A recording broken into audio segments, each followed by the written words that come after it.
Again, this is the simplest understanding to have on this subject. It is religion that leads to worship of the Antichrist, who is the beast of revelation, the abomination of desolation. The New Age movement does not come in the form of traditional doctrine as, say, Christianity, Islam, or Judaism. There is no unified belief or practices.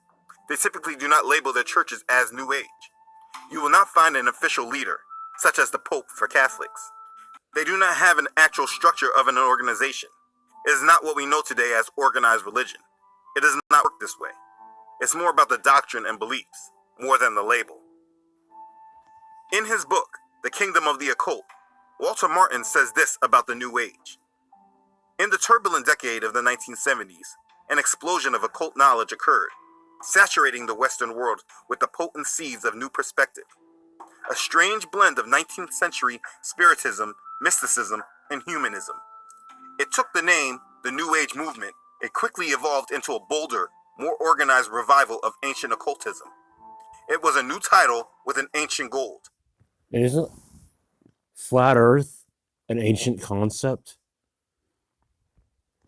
The penetration of all areas of culture, political, educational, and religious, with man at the center of the universe. And what's flat Earth? It is the concept of man being the center, or the Earth being the center of the universe, with the sun and the moon revolving around it. But the question is, where is Mercury and Venus? Where is the Southern Cross? From the beginning, the New Age sought to undermine Christianity and destroy the revelation of Elohim, as it is given to us in the Old and New Testament.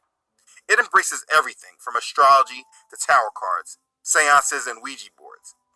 It encourages attempts to penetrate into a dimension of spiritual reality that Elohim has forbidden. At the core of the New Age philosophy is the integration of all religions, practices, mythology, superstition, and the occult.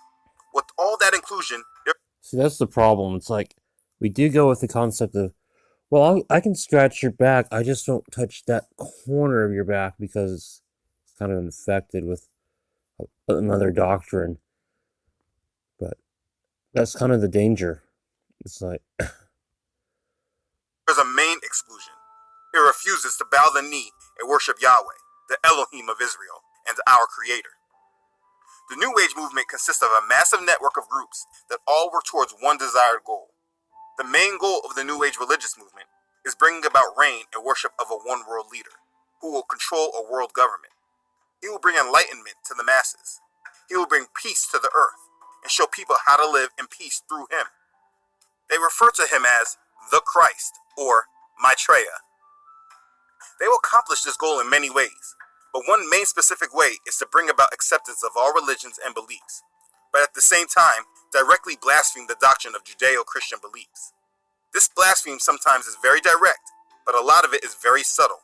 So subtle that if one does not put on the full armor of Elohim, they may be swayed by this philosophy.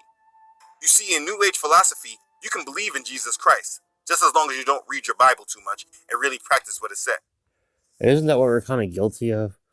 It's like, we just kind of leave the Bible on this shelf and we still kind of, we throw the Christian label on, but we still kind of just do as we wilt. So that's why it's important to get back into his word. We've already shown which verses need to be agreed on. If it says John 1:1, in the beginning was the Word, and the Word was with God, that's an okay one to read.